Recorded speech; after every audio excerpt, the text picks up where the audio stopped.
Everyone, this is Saumya Srivastava. Welcome back to our channel college tutor law. तो आज इस video में हम पढ़ेंगे rights and duties of a bailor and bailee. ठीक है।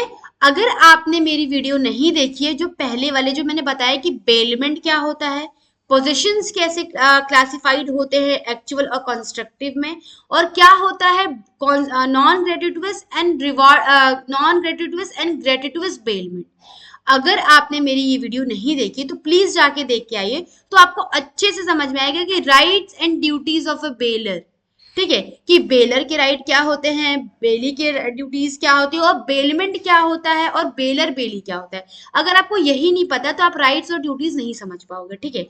तो जैसा कि मैंने बताया था कि बेलर कौन होता है, बेलर वो होता है जो चीजों को डिलीवर कर रहा है, और बेली वो होता है जो गुड्स को रिसीव कर रहा है। ठीक है। बेलर वो पर्सन होता है जो डिलीवरी करता है गुड्स को किसी और को, और जो पर्सन जो किसी और जो रिसीव कर रहा है वो बेली है। ठीक है। तो चलिए देखते हैं कि rights and duties of a baler और बेली क्या है। ठीक है। तो सबसे पहले हम पढ़ेंगे duties of baler. Duties of baler कौन है, जो पर्सन अपने गुड्स को डिलीवर कर रहा है या डिलीवर कर दिया है। ठीक है, वो होता है बेलर। तो उसकी क्या क्या ड्यूटीज है, मतलब ड्यूटीज मतलब ऑब्लिगेशंस क्या है, राइट नहीं है, ड्यूटीज है कि उसको करना ही पड़ेगा। ठीक है। तो देखते हैं ड्यूटीज क्या होती है ना। डिस्क्लोज द फैक्ट, डिस्क्लोज करे अपने फैक्ट। डिस्क्लोज द फैक्ट का मतलब ये है कि जो बेलर है ना, अपने सामान को जो डिलीवर कर रहा है, जैसे कि अगर वो वॉच को डिलीवर कर रहा है, तो as per the Indian contract act under section 150 of the Indian contract है कि आपको अपने प्रोडक्ट के बारे में, गुड्स के बारे में आप जो डिलीवर कर रहे हैं, आप उसको डिस्क्लोज करेंगे उस फैक्ट को, जैसे कि क्या है, आपको वॉच दे रहे हैं तो वॉच कैसा है, कहीं आप डिफेक्टिव तो उसको नहीं दे रहे हैं, तो आप उसके फैक्ट्स को डिलीवर मतलब फैक्ट को डिस्क्लोज करेंगे। आप ऐसा नहीं कि कुछ फैक्ट्स को कंसील कर लेंगे। मान लीजिए कि आप अपने कुत्ते को दे रहे हैं अब बेलर को, तो आप उसको ये बताइएगा जो आपका कुत्ता है वो पागल है या कुछ भी, अगर उसको कोई बीमारी है तो आप डिस्क्लोज करोगे फैक्ट्स को, नहीं कि कंसील कर लोगे। कंसील का वर्ड क्या आता है, कंसील आता है आपके इंडियन कॉन्ट्रैक्ट एक्ट सेक्शन 17 से, जब फ्रॉड लिखा है, एक्टिव कंसीलमेंट ऑफ फैक्ट। अगर आप फैक्ट को कोई छुपाते हो तो आप फ्रॉड कर रहे हो। तो आपको ये नहीं करना है, आपको अपने प्रोडक्ट के बारे में, गुड्स के बारे में डिस्क्लोज करना है। ठीक है, वही कहता है आपका सेक्शन 150।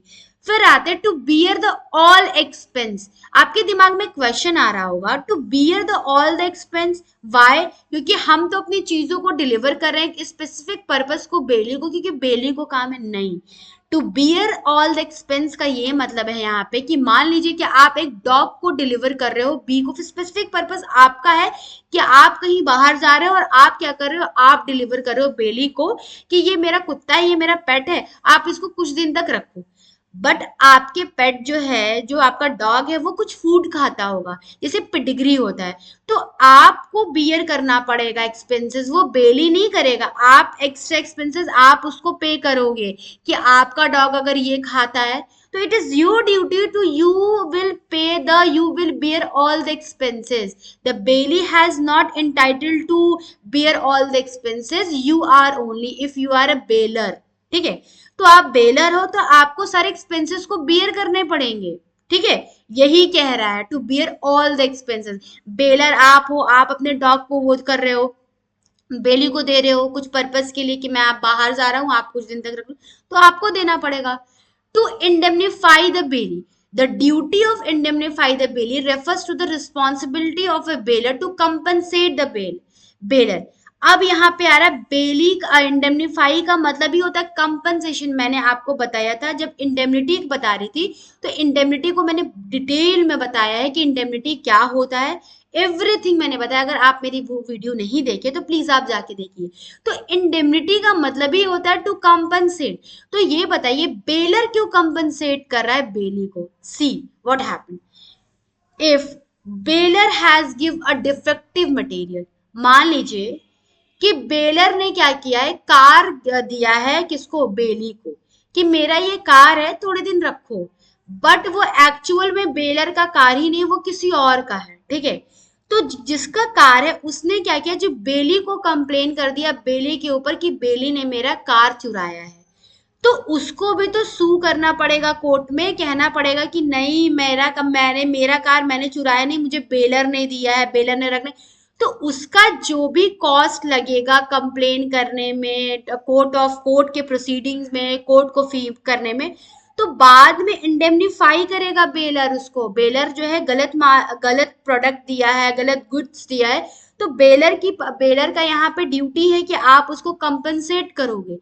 मैं एग्जाम्पल देके समझा रही हूँ ताकि आपको समझ, जब आप ये लिखोगे तो due to the indemnify the bailor refers to the responsibility, तो आपको इसके नीचे एग्जाम्पल लिखना पड़ेगा, तो आपका ये जो परफेक्ट एक्सप्लेनेशन है या राइट्स है, तब आपका जाके ये परफेक्ट होगा, वरना एग्जाम्पल के बिना ये इनकम्प्लीट है राइट्स एंड ड्यूटीज। ठीक है, इसीलिए मैं एग्जाम्पल दे रही हूँ ताकि आपको ये समझ में आए। ठीक है, उसके बाद नेक्स्ट आते हैं, compensation of A pre mature termination. इसका क्या मतलब है? Pre mature termination, pre mature आपका वो जो आपने बेलर और बेली ने अग्रीमेंट किए थे कि इतने टाइम के लिए हम अग्रीमेंट में, बट आपने प्री मैच्योर टर्मिनेशन कर दिया, उससे पहले आपने क्या किया कि अपने अपने कॉन्ट्रैक्ट को टर्मिनेट कर लिया, that's called a premature termination. ठीक है, it is a duty of the bailor to compensate the bailee if the bailor has terminated the बेलीमेंट।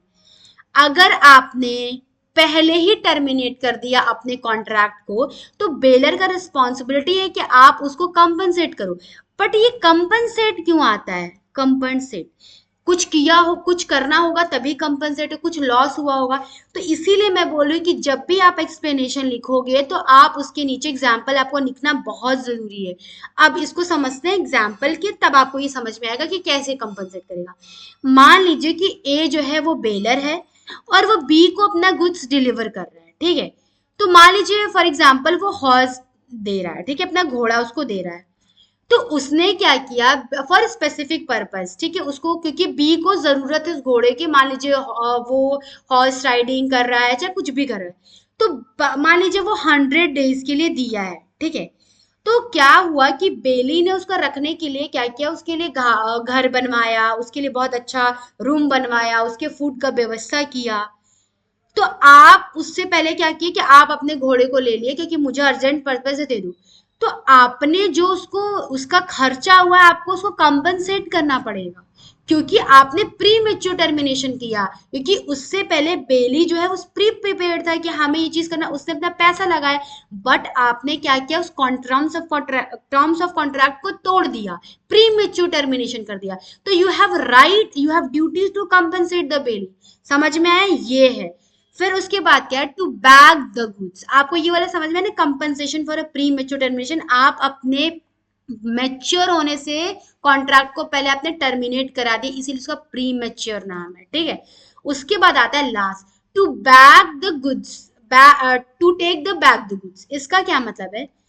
आपकी ड्यूटी है कि आप अपने गुड्स को वापस लो। अगर आपने अपने गुड्स को वापस नहीं लेते तो it's your responsibility, it's your fault, you can not claim afterwards. मतलब क्या, आपने स्पेसिफिक पर्पस के लिए गुड्स को डिलीवर किया, बट बेली का काम हो गया, बेली हैज इन्फॉर्म्ड यू कि to take your goods, but you doesn't take it, तो वो आपकी फॉल्ट है। तो इसीलिए आपका ड्यूटी है कि आप उस गुड्स को वापस लो। अगर आप वो नहीं लेते हो तो इट इज योर फॉल्ट। ठीक है, तो bailor must take the bags goods from the bailee when the specific purpose has been full. You know that the essential purpose is that for the specific purpose you are bailed the goods, you are not bailed the goods for anything else। आप specific purpose को अपने goods को deliver कर रहे हो, तो जब आपका स्पेसिफिक पर्पस एकम्प्लिश्ड हो जाता है तो you have duty to return back to the goods. आपकी ड्यूटी है कि आप अपने गुड्स को वापस लो। तो ये था आपका ड्यूटीज ऑफ बेलर। अब हम आते हैं ड्यूटीज ऑफ बेली पे। तो ड्यूटीज ऑफ बेली, तो उससे पहले जानते हैं कि बेली कौन होता है।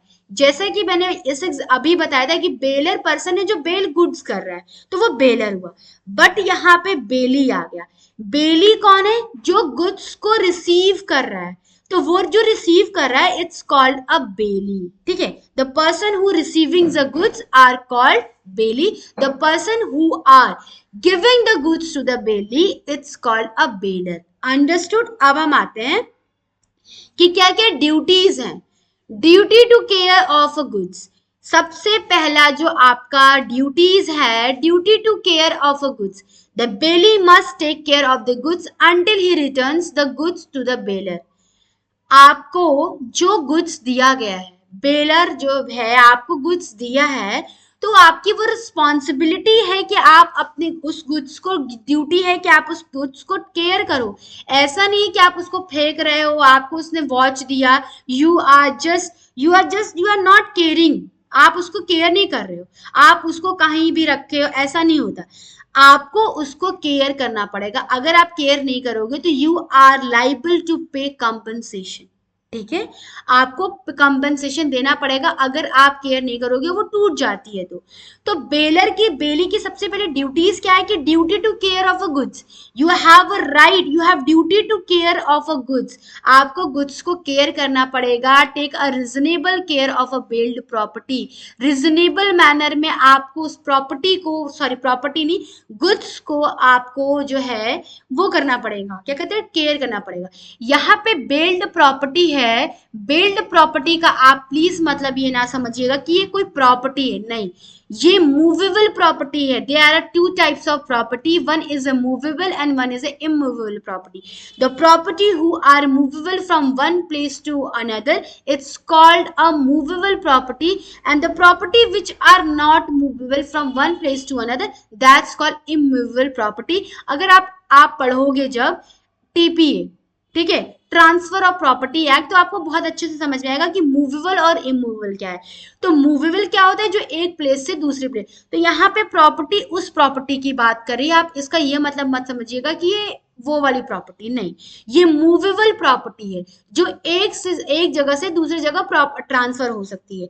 तो यहाँ पे जो गुड्स को डिलीवर कर रहा है वो भी तो बेलर जो है अपने से दूसरे को दे रहा है, इसीलिए इसको कहा गया। अगर आप जब भी एग्जाम्स में लिखना तो आप हर चीज क्लियरिफाई करके लिखना कि ये प्रॉपर्टी किसकी, क्योंकि जब आप लिखते हो ना किसी आंसर में, आप हर चीज डिफाइन करते हो ना, तो एग्जामिनर बहुत खुश हो जाता है। ठीक है, ये स्ट्रैटेजी होती है नंबर गेन करने की, इन एक्सटर्नल और इंटरनल। ठीक है, चाहे वो आपका एक्सटर्नल हो चाहे वो आपको इंटरनल हो, you have to define all the things. अगर प्रॉपर्टी दे रहा है तो एग्जामिनर समझे कि हाँ बच्चा यहाँ पे समझ रहा है कि प्रॉपर्टी का यहाँ क्या मतलब है। If you are defining that, तो what is a property, the property consider two types, immovable और movable. The movable property are those property which are move from one place to another, and immovable property are those property which are not moving.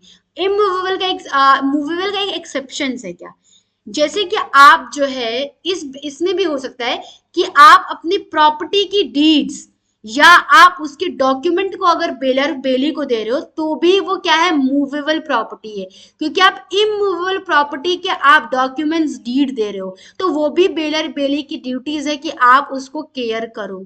ठीक है, ये exception है, despite the fact कि जो property है वो immovable, but उसके document जो है मूवेबल है, एक जगह से दूसरी जगह जा सकते हैं।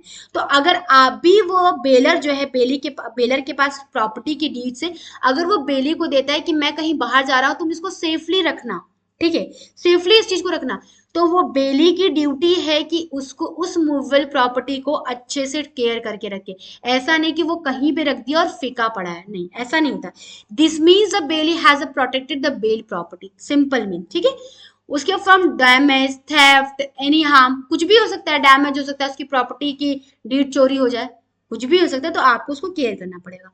फिर आता है duty to use the property for agreed purpose, आपको जिस पर्पस के लिए यूज करने के लिए दिया गया है आप उसी पर्पस के लिए यूज करोगे। आपको अगर पहनने को दिया गया है तो आप उसको, आप जो है दूसरे को पहनने को नहीं दे सकते, you are restricted from that.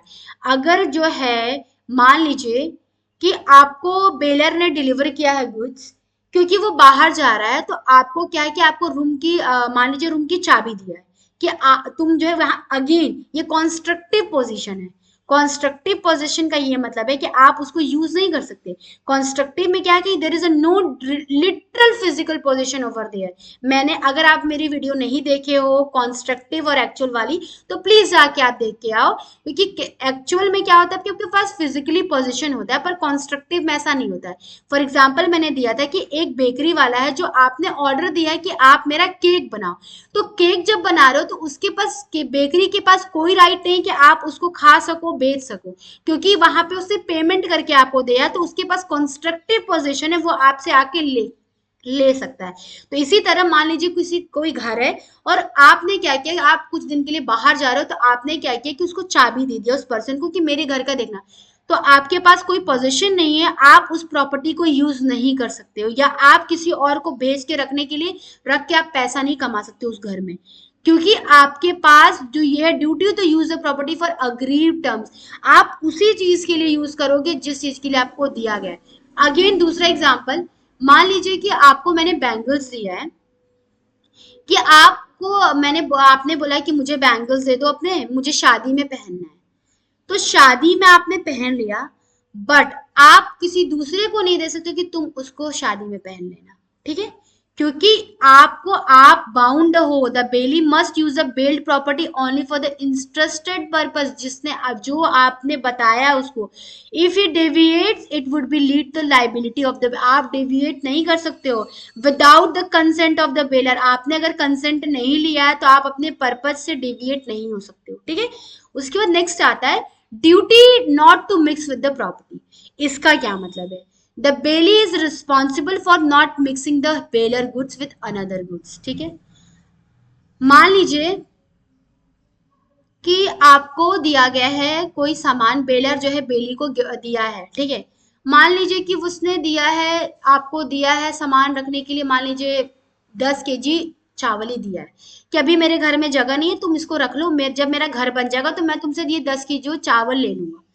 अब बेली ने क्या किया, उस चावल को मिक्स कर दिया अपने साथ, तो वैसा नहीं कर सकता। If the goods can be separated the bailee will bear the expense to separate the mixed food, ठीक है, समझ में आ रहा है। If the goods can be separated, आप ऐसा नहीं कर सकते हो, आप अपने सामान से उसके सामान को मिक्स नहीं कर सकते, या आप ऐसा नहीं कर सकते कि दूसरे सामान से उसका सामान मिक्स कर दो, क्योंकि फिर आपको दिक्कत होगी।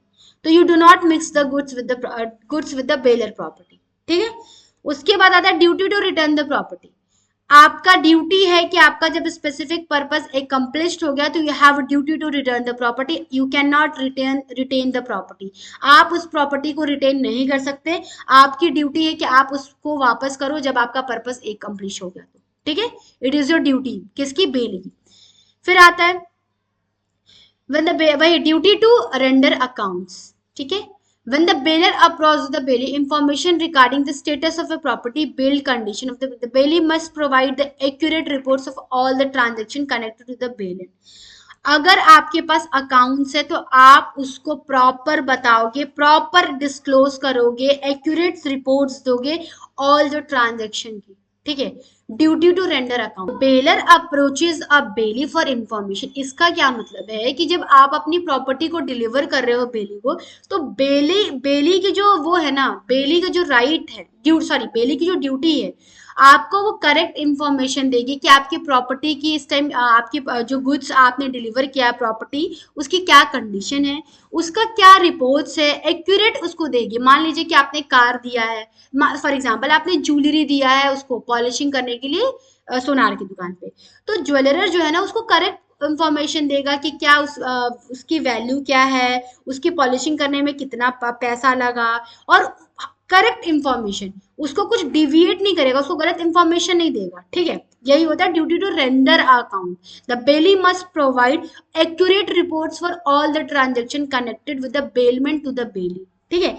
अगर आपको ज्वेलरी दिया है तो आपके पास ड्यूटी है बेली की कि आप उसको करेक्ट इंफॉर्मेशन दो कि आपकी प्रॉपर्टी की क्या वैल्यू है, क्या नहीं है, ठीक है। उसके बाद आता है राइट्स ऑफ बेली। क्या क्या राइट्स हैं बेली के, ठीक है।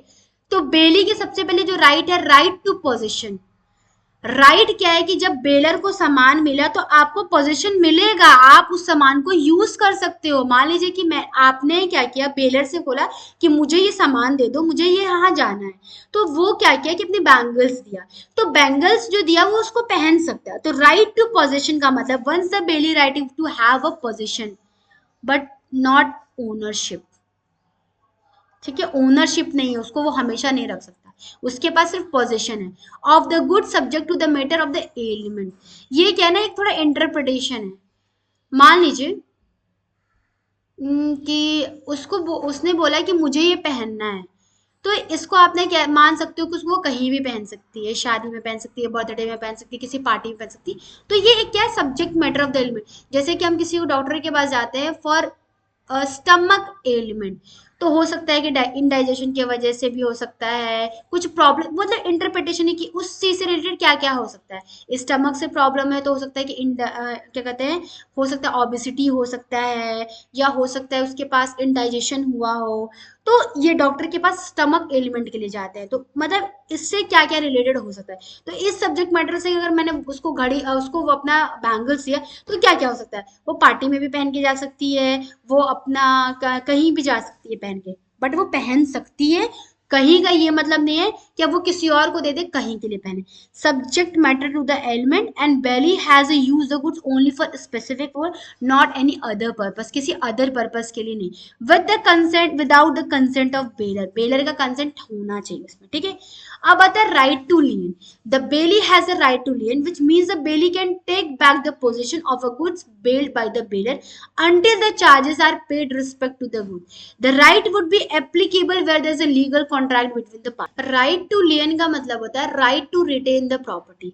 उसका जब तक पर्पस है, जब तक वो उस प्रॉपर्टी को रिटेन कर सकता है, कौन बेली कर सकता है, उसके पास वो राइट है, क्योंकि उसके लिए वो चार्जेस पे किया है, उसके लिए वो गुड्स को जो लिया वो चार्जेस पे किया है। ठीक है, तो उसके पास, लेकिन right would be applicable when there is a legal contract between the parties. Contract of bailment आपके पास जब हुआ, तो आप उस प्रॉपर्टी को रिटेन कर सकते हो, यही होता है राइट टू लियन। अगर कोई बेलर है, बेली को दिया है, तो उसके लिए उसको चार्जेस पे किया होगा, कुछ भी किया होगा, तो आप उस प्रॉपर्टी को रिटेन कर सकते हो जब तक आपका पर्पस जो है एकम्प्लिश ना हो जाए। ठीक है, राइट टू लियन का क्या मतलब है, to retain the property, retain that property. ठीक है, फॉर एग्जाम्पल कैसे, अभी देखिए ये क्या स्टेटमेंट लिखा है, बट आपको ऐसे नहीं समझ में आएगा, आपको एग्जाम्पल्स जानना होगा। Right to retain the property का यहाँ ये मतलब है कि मान लीजिए फॉर एग्जाम्पल बेलर जो है, बेली जो है उसको अपना डिलीवर किया है गुड्स, मान लीजिए कि उसने अपना वॉच जो है एक शॉपकीपर को दिया है बनने के लिए, तो शॉपकीपर यहाँ पे बेली हुआ और बेलर कौन हुआ, जिसने दिया अपना वॉच। तो बेली जो है ना उस प्रॉपर्टी को रख सकता है अगर उसने चार्जेस नहीं पे किए, अगर उसने बोला कि 500 लगेंगे इसमें, तो उसने नहीं दिया, अगर वो बनवा लिया और पैसा पैसा जब तक नहीं देगा उसको रख सकता है।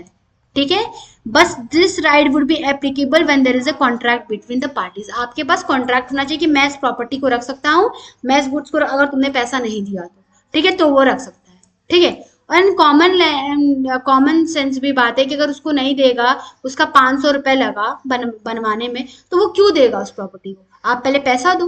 तो राइट टू लियन का ये मतलब है कि उसके पास राइट होता है, कि इसके पास बेली के पास उस प्रॉपर्टी को रखने का, अगर until the charges are paid, ये राइट हो गया।